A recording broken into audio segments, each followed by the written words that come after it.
Hello, everyone. Welcome to the Your Mark on the World show. Today, we've got Ellis Lucas, the author. He's also the president of His Heart United. We're talking about his ministry among people in prison, most of whom are the people he's working with are struggling with addiction. Really, Ellis has a tremendous heart. You don't want to miss this episode. Welcome to the Your Mark on the World show with your champion of social good, Devin D. Thorpe. This episode is made possible via the support of our sponsors, including Johnson & Johnson's Caring Crowd. Ellis, welcome to the show. Well, Devin, thank you so much for having me on today there. It's a real honor there. Well, the honor is all ours. We're thrilled to have you, and we admire the work you're doing and want to learn more about it. It seems to me that your story really begins with your book. Tell us a little bit about your book and what the book is about. Well, the book is my own. It's my own biography, and it's a common story. People that just they just fall into addiction. Or however you get there. And but anyhow, the difference is what are you going to do once you get there? People always ask me, on the different television shows I've been on, different things. They always want to know, Ellis, how does somebody get into this shape? And if you haven't been there, then it looks kind of startling to see somebody just completely, just implode, completely wipe out. But it's not that hard. It's not that hard to get there. And right now there's millions and millions of people all across the country, that are just, bound and just shackled up to addictions of all kinds, and stuff. And anyhow, and so, but there's always hope there, Devin. That's what my story represents, is hope. So for you, that was a deeply religious experience that changed your life. Tell us a little bit about the experience and how it's changed your life. Yeah, well, on March 6, 1997, I invited Jesus Christ into my life, and my life was, for all intents and purposes, it was over. There was no hope. I mean, my life had tragically come to a halt there. I was looking at a long 15-year life imprisonment.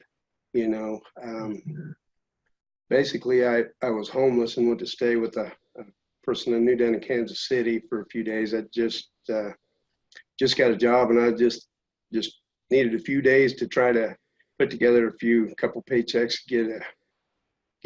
get someplace to stay, I thought. And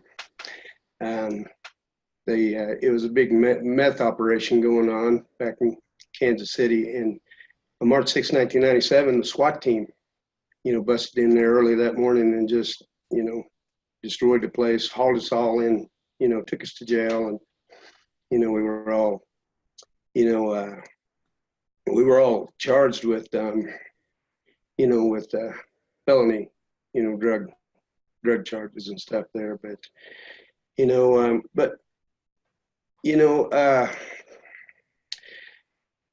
it doesn't, what happened in my life though was, I don't see that happening, Devin. I just don't see that this stuff happening, what happened in my life, across the board there.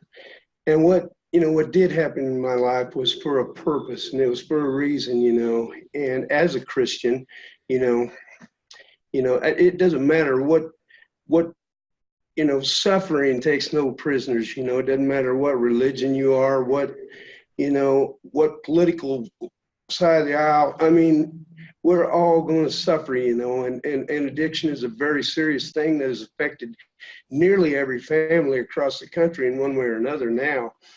And, we're all going to be accountable one day for, we're all going to be, we're all going to be accountable somewhere down the line. But,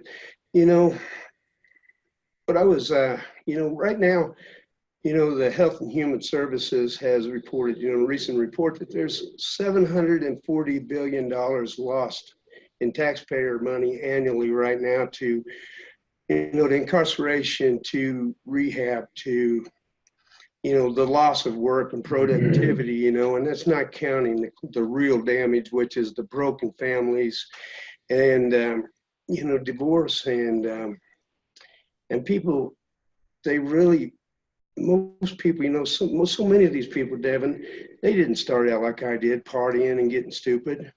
A lot of them had an injury, and it was opioid addiction. Right. And just one thing leads to another, and it's devastating. And addiction is very real, and it's costly. Yeah, it's horrific. As you changed your life, at one point, how long ago did you decide to write your book? Tell your story. Well, it was probably about. To be honest with you, I didn't really decide to write my story. It was really. I just sat down. I tore my Achilles tendon and my calf muscle at work, and so I was off work for 3 months there. And I sat down and I started this thing. All was a letter to my son. Estranged for a long time there, and he was, it was just, he was into just a real crisis in his own life, and I just wanted to write, and I just kept writing, and just sharing with him my own story, and just hoping that something in there, might be beneficial to him there to help him out in his own situation, and that's what became the pattern of play. Or I really don't think I would have been able to have just sat down and wrote this thing and been that transparent and honest about my own situation under any other, thinking it was going to be published and be a. Oh, what a powerful thing, though. What a powerful story. Have you been reconciled with your son? Well, it's kind of funny because we was estranged for over 25 years. And in some ways, it is happening, and it's really remarkable because it is that book that really rattled his cage, that really got his attention. And he's been reaching out to me here in just this past year and stuff, and he's been down in the rehab himself down in Florida trying to get his life together, and he is. Slowly but surely with him, it's coming around, and stuff. And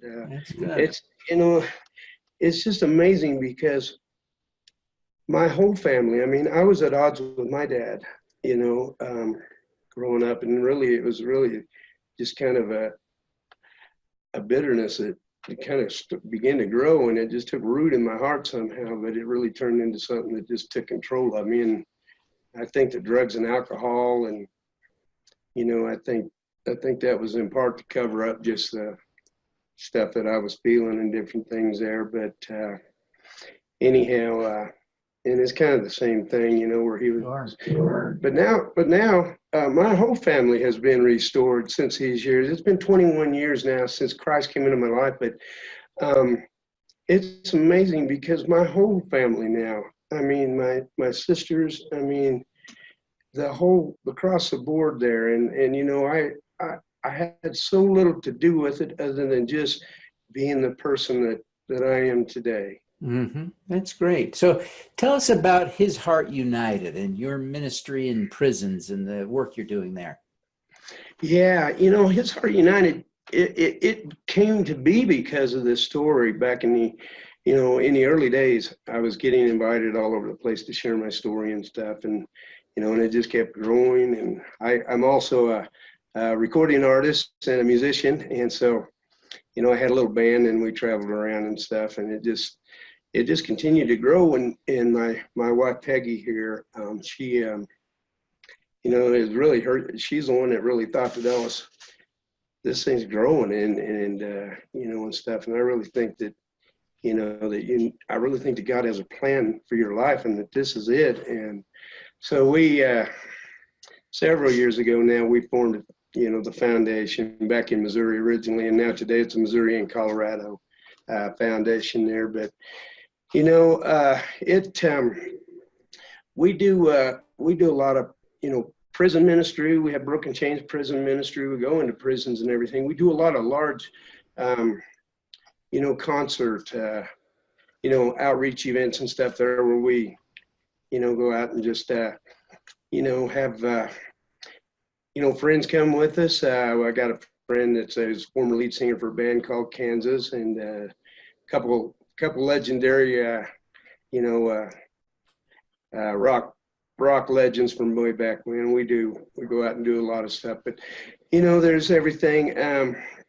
Devin, teen suicide in Colorado Springs, the Bible base of America right now, is number 3 in the nation, and it was number 1. And you got to wonder how can there be such a disconnect in a place like Colorado Springs? But again, it's not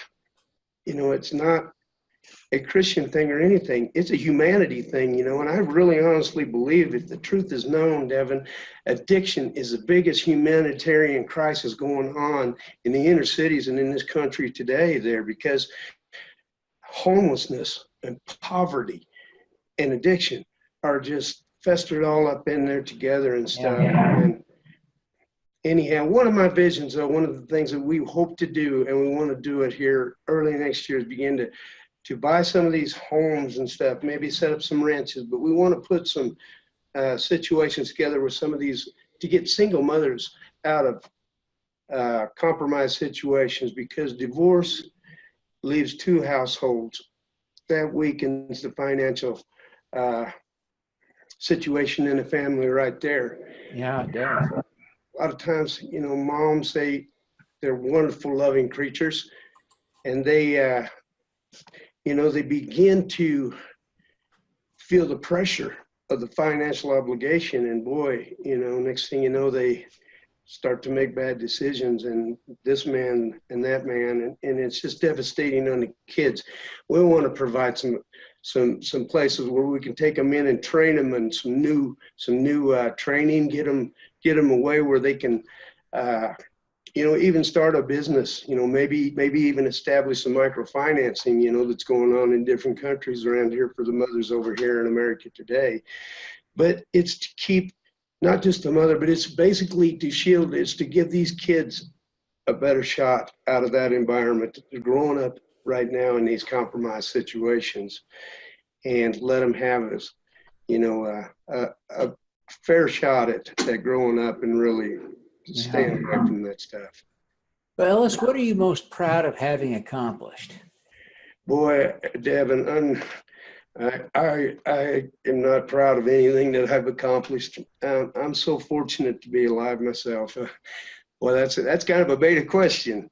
I'm not. I'm really, if there's anything I'm proud of, it's that, that I am alive today as a symbol of hope, that I can tell people with absolute, certainty that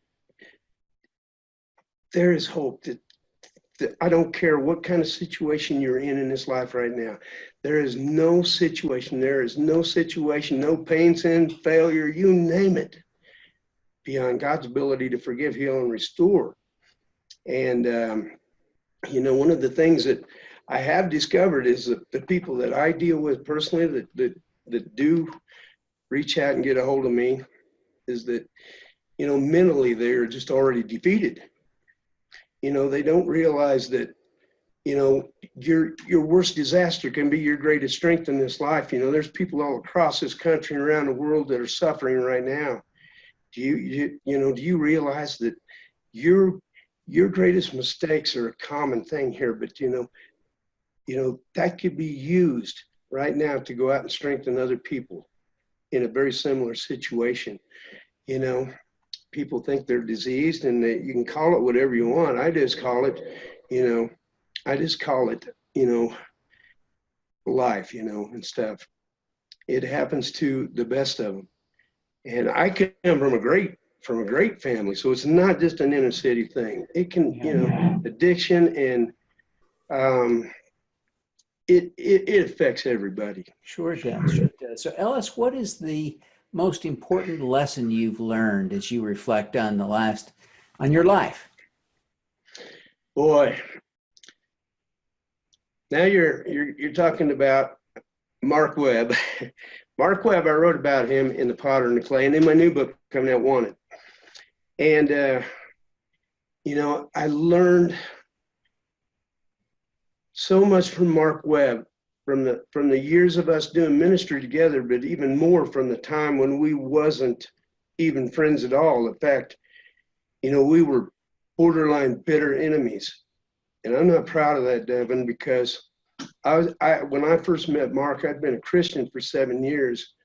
And even though outwardly I was doing all the right things, I was saying all the right things, inwardly I'm saying, God, I can't stand this guy, man. I can't handle this. 3 years later, different circumstances, life circumstances had taken place. And God somehow mysteriously just unites our hearts together on a common cause, on a mission together. And for people out there, you can't judge a book by the cover. You don't know what's going on inside of people's hearts right now. And that's the greatest lesson I've learned is, the people that may seem the most far from hope, the most, hard to reach, may be right there at the very borderline of finding real transformation in their life. And what I would have to say is that through it all is that suffering, Devin, has been my greatest teacher. It has taught me the greatest lessons in my life there. And it was the gateway that led to this incredible transformation of my own life. And the reason why I think the reason why, in The Potter and the Clay, why it has been, just so popular in rescue missions and rehabs and jails and prisons all across the United States now and growing. We got more books to get out to different places now, but it's just transparency and it's never given up on anybody. I don't care what the circumstances are. You cannot understand what's going on inside of another human's heart. Yeah. Love them. Love your enemies. Bless those that curse you. Pray for those that use you spitefully. If you only love those that love you back, what good are you doing to anybody around here? And if you only greet and welcome those, that are going to do the same for you, then look, you're nothing but just wallpaper around here, okay? It takes a real commitment to transformation in our individual hearts. And if we can deal with our own hearts and understand, our own shortcomings, our own failures, and the things that really, we can make a huge difference. I've seen it in my own life, and I've seen it in Mark Webb's life, and I've seen it in so many others' lives here That's great. come in contact with. But Ellis, what is your superpower? It's Jesus Christ. It is God above. It is God Almighty. He is the all-consuming fire that consumed all of my failures, everything that I ever did wrong. And he was the one that transformed my life in one day there, Devin. He took me from complete hopelessness, hopeless addictions to borderline going schizophrenic just from the years of addictions and the hard drugs and everything, to completely healed and in my right mind. If you read in Mark chapter 5, the story about the demoniac, it's very, very, very similar to my own story right there and stuff, where I was offered hope. There's one thing though that even Jesus can't do for us, and that's choose. It's a choice. Interesting observation. Well, Ellis, we really appreciate you taking the time to be with us today. We appreciate you sharing your story with us. Yeah. Before you go, I wonder if you'd take just a minute and tell people how they can learn more about your work and how they can buy your book and connect with you. Yeah, well, I tell you what, they can go to hisheartunited.org or ellislucas.com. And, they can read all about me. They can learn about our ministry and everything we're doing there. the book, you can get the book anywhere books are sold and stuff. And, but if there's somebody out there in crisis that's watching this show today there and stuff, send me a message through my author website there. I want to talk to you. And, I would love to send them an autographed copy of my book and, just build them up and let them know that, listen, don't give up, man. Your greatest days are still ahead of you there. Don't give up and don't give in. Don't give up nothing. All right. Great message. Great message. Well, Ellis, thank you again for being with us today. We wish you every success and continue to change hearts and minds and help people to recover from the addictions that can just ruin their lives. Well, Devin, thank you so much. And listen, thank you also for the incredible work that you're doing down there. And you're affecting lives all over the world. And guys like you are at a premium. And thank you for caring. Well, thank you. It's I appreciate those remarks, but of course, it's the people on the ground doing the real work that we appreciate the most. So, Ellis, thank you. You're more than welcome. Now, let's do some good. At Caring Crowd, we believe everyone has the power to make a difference. Through our crowdfunding platform for community health, we empower passionate people to drive real change. Whether you work for a nonprofit organization, volunteer, or want to get involved for the first time, you can post a campaign on Caring Crowd. Join us, because caring is where change begins. Thank you for listening. Devin Thorpe's mission is to end extreme poverty, improve global health, and mitigate climate change before 2045 by finding and sharing the stories of those who are doing the most good. You can join with other listeners to accelerate Devin's mission by visiting helpdevin.org right now.